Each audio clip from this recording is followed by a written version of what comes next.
उत्तर प्रदेश सरकार ने प्रदेश के लाखों शिक्षकों और शिक्षणेतर कर्मचारियों को बड़ी सौगात दी। अब बेसिक और माध्यमिक शिक्षा परिषदों के अधीन आने वाले तकरीबन 15 लाख शिक्षक और शिक्षणेतर कर्मी और उनके परिवार निजी अस्पतालों में भी कैशलेस इलाज करवा पाएंगे। योगी कैबिनेट ने बड़ा फैसला लिया है, शिक्षकों को बड़ी सौगात दी है। लोक भवन में मुख्यमंत्री योगी आदित्यनाथ की अध्यक्षता में तकरीबन 2 घंटे की मीटिंग हुई। योगी आदित्यनाथ सरकार ने माध्यमिक और बेसिक शिक्षा विभाग के शिक्षकों के साथ ही रसोई और दोनों विभाग के अन्य कर्मचारियों को बड़ी सौगात दी। दरअसल कैबिनेट बैठक में कैशलेस मेडिकल बीमा योजना को मंजूरी मिली और इस योजना के तहत 5 लाख रुपए तक का सपरिवार कैशलेस इलाज करवाया जा सकेगा। योगी सरकार ने बहुत सारी सुविधाएं दी है। जो कर्मचारी हैं उनको ये जो सुविधा है वो आयुष्मान भारत की तर्ज पर मिलेगी और इस पर सरकार तकरीबन 448 करोड़ रुपए खर्च करेगी।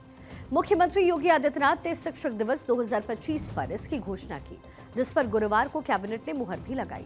कैबिनेट ने प्रदेश के बेसिक शिक्षा परिषद के स्कूल्स और मान्यता प्राप्त विद्यालयों में कार्यरत शिक्षक, शिक्षा मित्र, विशेष शिक्षक, अनुदेशक, कस्तूरबा गांधी बालिका विद्यालयों की वार्डन, पूर्णकालिक, अंशकालिक शिक्षक, शिक्षिकाओं और प्रधानमंत्री पोषण योजना के रसोई को कैशलेस चिकित्सा सुविधा देने के प्रस्ताव को मंजूरी दी। इस योजना का लाभ उनके आश्रित परिवार के सदस्य को भी मिलने जा रहा है। सरकार के फैसले से बेसिक शिक्षा के कुल 11,95,391 शिक्षक और कर्मियों को कैशलेस इलाज की सुविधा मिलेगी, जबकि इसी तरीके से माध्यमिक शिक्षा विभाग के अधीन 2,97,589 शिक्षकों को 5 लाख रुपए तक कैशलेस इलाज मिलेगा। कैबिनेट के इस फैसले को लेकर के प्रदेश के माध्यमिक शिक्षा मंत्री ने क्या कहा, पहले आपको दिखाते हैं। माध्यमिक शिक्षा विभाग के अंतर्गत अनुदानित विद्यालयों में कार्यरत शिक्षकों, व्यावसायिक शिक्षा के विषय विशेषज्ञों एवं मानदेय शिक्षकों सहित संस्कृत शिक्षा परिषद के द्वारा मान्यता प्राप्त अनुदानित विद्यालयों में कार्यरत शिक्षकों, माध्यमिक विद्यालयों में मानदेय पर कार्यरत व्यावसायिक शिक्षा के विषय विशेषज्ञों को स्वास्थ्य एवं सुरक्षा के दृष्टिगत उक्त शिक्षकों एवं उनके आश्रित परिवार के सदस्यों को सरकारी चिकित्सालयों के अलावा निजी चिकित्सालयों में भी आईपीडी अंतर्रोगी विभाग उपचार की कैशलेस सुविधा की अनुमान्यता प्रदान की गई है।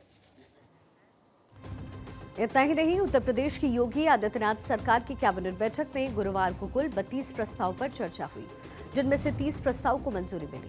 इन फैसलों में शिक्षा, स्वास्थ्य, शहरी विकास, पुनर्वास और आधारभूत ढांचे से जुड़े हुए कई अहम निर्णय भी शामिल हैं। कैबिनेट ने बांग्लादेश से विस्थापित हिंदू बंगाली परिवारों के पुनर्वास से जुड़े हुए प्रस्ताव को स्वीकृत किया है। इसके अलावा मेरठ के मवाना तहसील के ग्राम नंगला गुसाई में झील की भूमि पर रह रहे 99 परिवारों को राष्ट्रीय हरित अधिकरण यानी कि एनजीटी के आदेश के क्रम में कहीं और पुनर्वासित करने का फैसला लिया गया। इसके अलावा मुख्यमंत्री की घोषणा के तहत बहराइच जिले के भरथारपुर में आपदा प्रभावित परिवारों के पुनर्वास के लिए भूमि की व्यवस्था और बुनियादी सुविधाएं उपलब्ध करवाई जाएंगी।